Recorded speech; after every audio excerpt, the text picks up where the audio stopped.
Hey guys, it's Bro You Whack, and the glorious day is here. Echo is finally in Overwatch. Now, she's only on PTR, which means that she doesn't have any of her skins or items. Well, she does have an emo. Where'd her face go? Anyway, we're gonna be showing off her whole entire hero kit because, oh my god, I saw some of the pre PTR gameplay, and it's looking pretty fire. So we're gonna be showing off on the practice range, and we're gonna be showing off a new little thing in the practice range to help you kind of learn Echo and also help you decide if she is OP or not, which everyone always seems to do, but especially for Echo, it seems like a lot of people are gonna say that she's OP. But guys, this is the brand new damage hero. Lots of people are going to be disappointed because she thought she should have been a support hero. But you have to remember, in the cinematic, she was doing a lot of damage and no healing. So I don't know where people got the idea that she would be a support hero. But we're going to be showing off her primary form of fire, then secondary form of fire. But this is her primary form of fire. It is a tri-shot that is a projectile. So every single time that you get a headshot, it's going to do 100 damage. Every single time that you do a body shot, it's going to do 50 damage. It's pretty straightforward as terms of the damage. Now, I wouldn't say there's a fall off damage, but the farther away you are, the more likely the shot is going to miss, because you can see that the top part of the primary form of fire does miss the headshot, even though I'm right on the head. So I would have to say aim for the neck, but then if you aim for the neck, you're not always gonna get a headshot. You see what I mean? So that's why there's no fall off damage, but it kind of is indefinitely. But then here is her secondary form of fire. It's pretty interesting.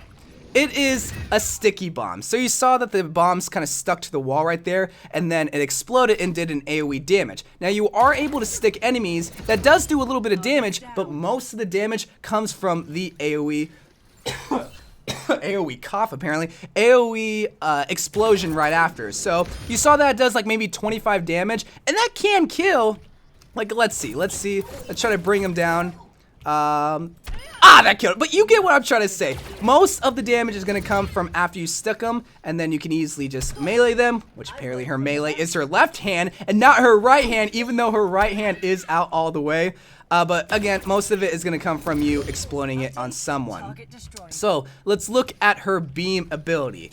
This is an interesting one. I'm going to have to spend a little bit of time talking about this because you might think, oh, that's a little bit underpowered, but then you saw at the end, it's like, whoa, that actually did a lot of damage. Well, that's because this beam does double the amount of damage after a hero reaches 50 HP. So let's get this hero to half health.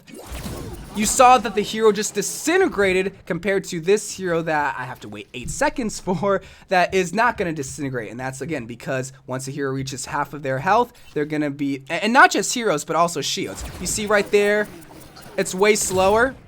I wanted to pull away just to really show you, but if I were to hit this hero again with that same exact beam, then it's just gonna go bye-bye. Again, just like a Symmetra beam or a Zarya beam, but not as much so because, well, there's that little caveat. And this isn't just on heroes, this is like against shields or whatnot. So if a Reinhardt shield is at 800 HP and you hit it with the beam, then the shield is just gonna go bye-bye a lot faster because it is at 50% health. So now, let's look at her fly or slash shift ability. It's her fly ability. I kind of spoiled it a little bit. Every single time you use it, you are able to fly in the sky. So the best way I can describe this hero is a Genji on wings, because you use your dash to finish off a hero, where this hero, you're going to be using her beam to finish off a hero. And then you can just fly away into the sky, away from all the bigotry and sexism in the world. So that's the best way I can describe this hero if you don't at all play her. If you're just trying to get an idea of what she's like, a Genji with wings. Or maybe a Zenyatta with wings, because you do float and you do have a projectile, but man, I can't get enough of that sticky bomb. So again, you might be thinking that this hero is super OP because of the fact that I'm just destroying these two bots, but realize this. These bots are not shooting at me, they're not moving, and they're standing still. Of course they're gonna look OP because they're just standing still. Also, the beam does have a 20-meter radius, 20-meter diameter, but either way, you do have to, there is a limit for the beam. But now you're probably wondering, okay, but why is Tracer just standing here? Like, what's her deal? Well, hold on, let me make sure that all these heroes are at full health, because you're gonna want to see this. So this is a little new feature where you're able to choose a hero that can change, like, it's like a little training buddy, and the reason for that is because this is related to Echo's ultimate.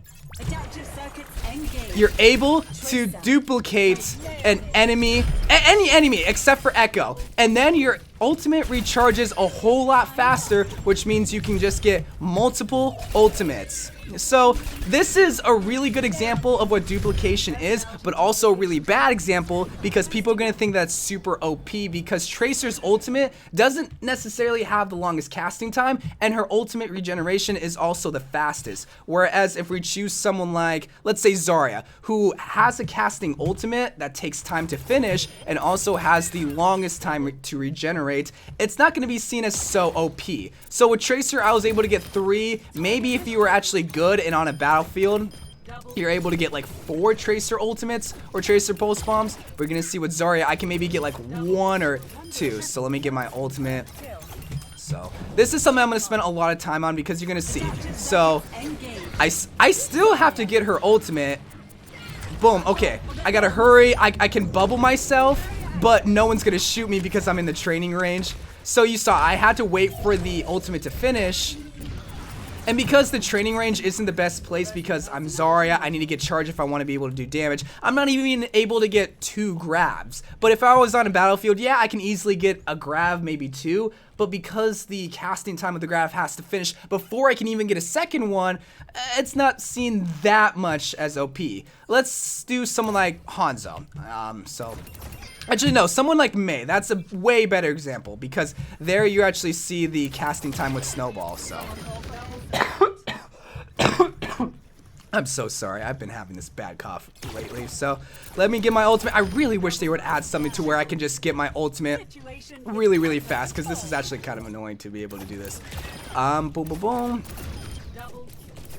There we go. Okay. So, and also you can't duplicate while in the air.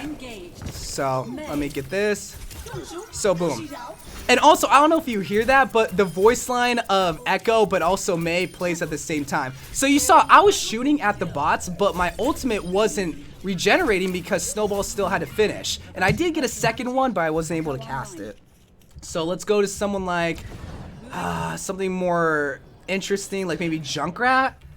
Because there technically is a casting time, and I'm probably getting casting time and the ultimate time for actually for it to do damage mixed up. But what I'm trying to say is like when it's at 0%, it's gonna stay at 0% until the ultimate finish. So, boom, boom, boom.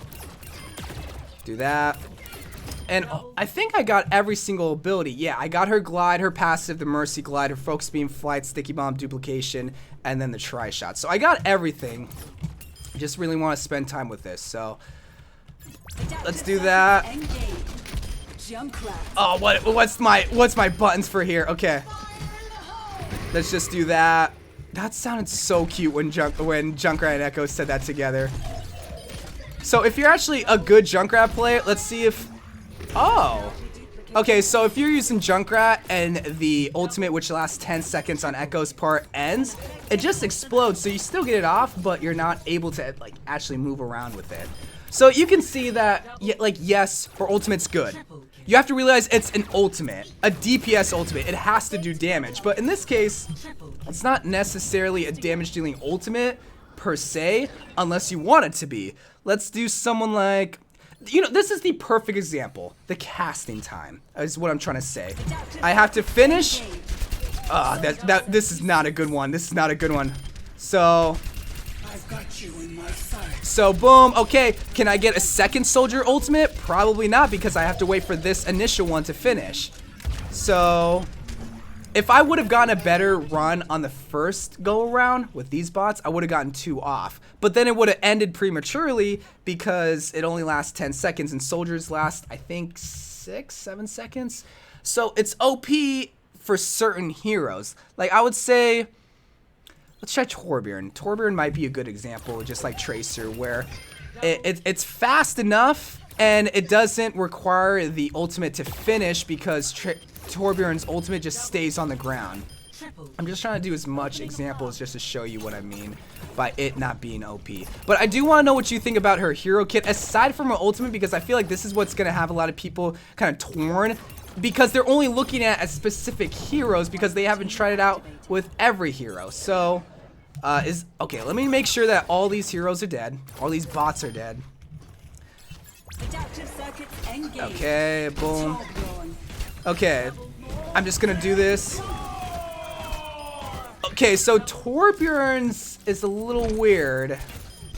So it does regenerate, but only slightly because of that. Personality duplication. And the Torbjorn spunk does stay there.